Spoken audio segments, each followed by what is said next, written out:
Hello guys. So in the last tutorial we did conditional statements, if else, and in this one, as I said earlier, we will be doing loops.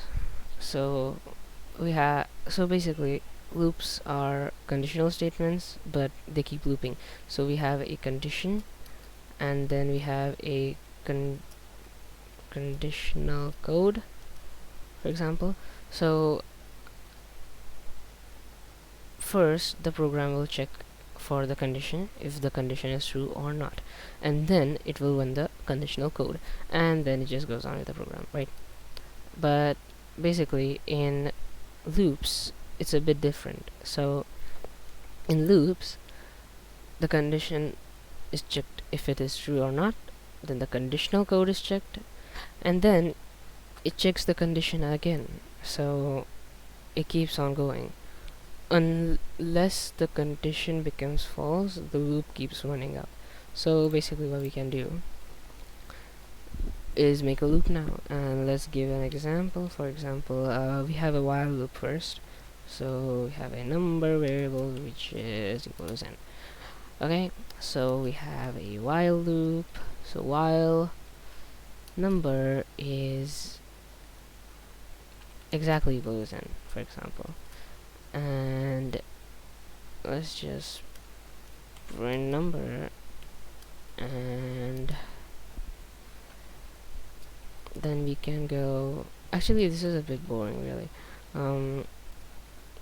While number is smaller than, no, it's greater than, okay, smaller than 10, just print number, and then number plus equals 1, which should work. So we have, yeah.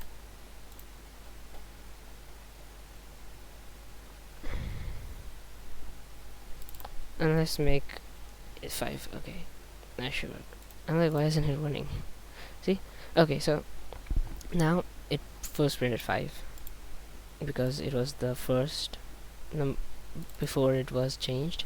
So 5, 6, 7, 8, and 9. So you see what happened here was our number was 5. Then the while loop checked if the number is smaller than 10, which it was. So 5 is smaller than 10. Then it printed the number. Then the number was incremented by 1. And then this happened. It went from here back to here. So it again checked for the condition.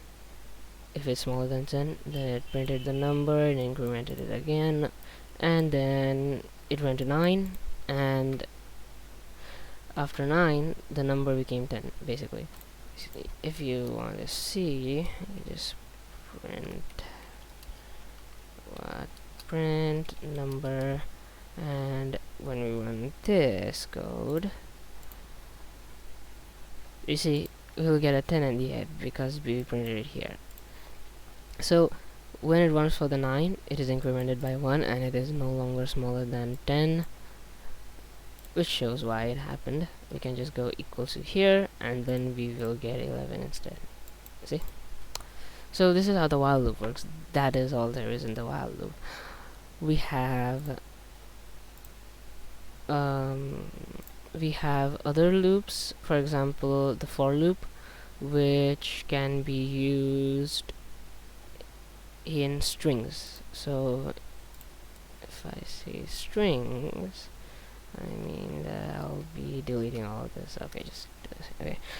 So for loops are a bit different from while loops, because while loops check for, like, if this is true and that is true, but this is a bit different. So for loops can be used in lists, dictionaries, tuples, and I mean they're basically used for lists in advanced programming, but in our basics, as we have still not done lists,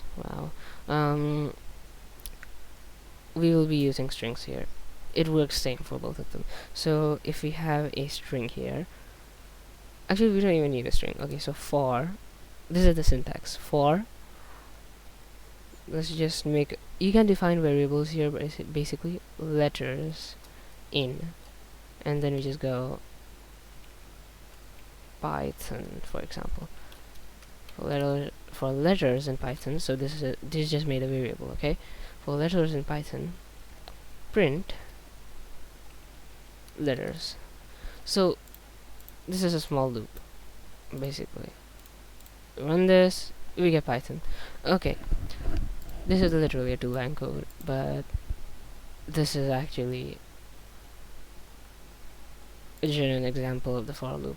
So we can use this in huge programs where we have lists, we have tuples, we have a lot of variables, we have to check through each and every variable, we have to analyze it. That's basically where it is used then. So that'll be the for loop, and while loop. That's actually all there is in loops, but actually we have some other things. I made a mistake during when I was testing this out, and I basically went and typed this.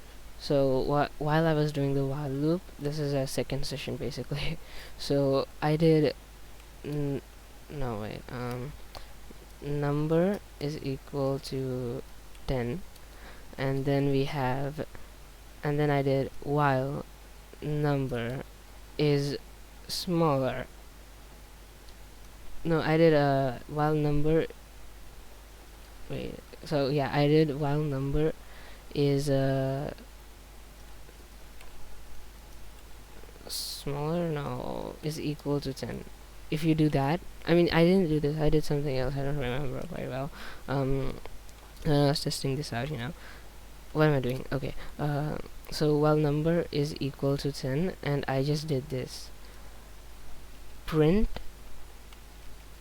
if you do this, so print number, and then just try and increment, and don't increment it. So if you run this program now, oh sorry, it should be exactly equal to, okay, so if you run this program now, there will be an infinite loop of 10s, and if you want to stop that, you have to press this button. Okay, that might happen in loops because infinite loops are a bit of a common issue. No big deals there.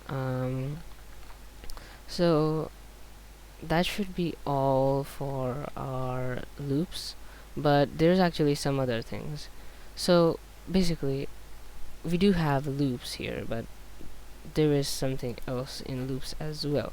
We don't just have while loops and for loops, we actually have other things. We have nested loops.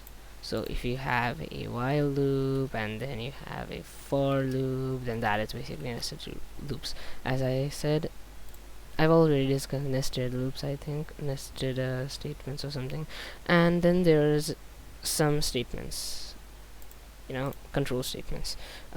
So if, for example, we are using if, okay, wait, number is equal to 10, if number is exactly equal to 10, pass. So what pass does is,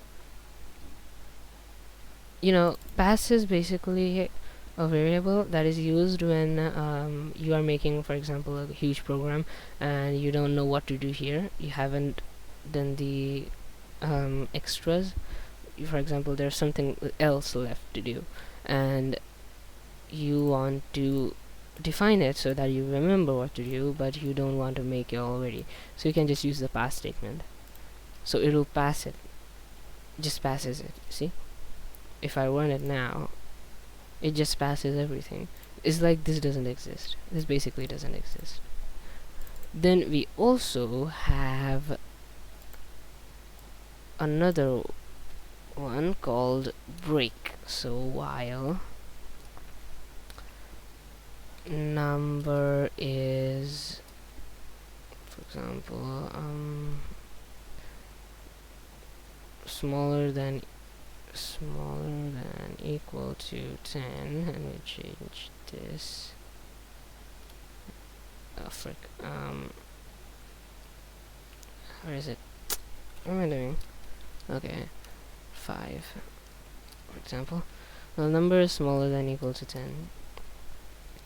We can do print number and increment it. So number plus equals 1, and then we can do one more thing. So this is basically an example of nested loops as well as the break statement. So if number is exactly equal to 5 for 7, okay, 7 works, then we can just break. So what this will do now is this. We went to 5, 6, and broke the whole program, because this jumps out of the loop. You know, this is used to jump out of the loop. So the break statement can be used if a certain situation has occurred, and the program will know that, yeah, this happened, just break out of the loop. So this is going, and then this just finds out that, and then this one is checking every time if the number is actually 7, and if it is 7, it breaks out of the whole loop. So, but the break statement will only break out of this while loop in which it is already in. So if you are using 2 while loops, both of them won't be broken, basically. So it'll only break this while loop, and the other one will keep on going. So that is all, I think. Or is there something else? No, that is basically all there is in loops in Python, and this one's a bit of a small video actually, a few minutes short. It's fine though. Okay then, I'll see you next time.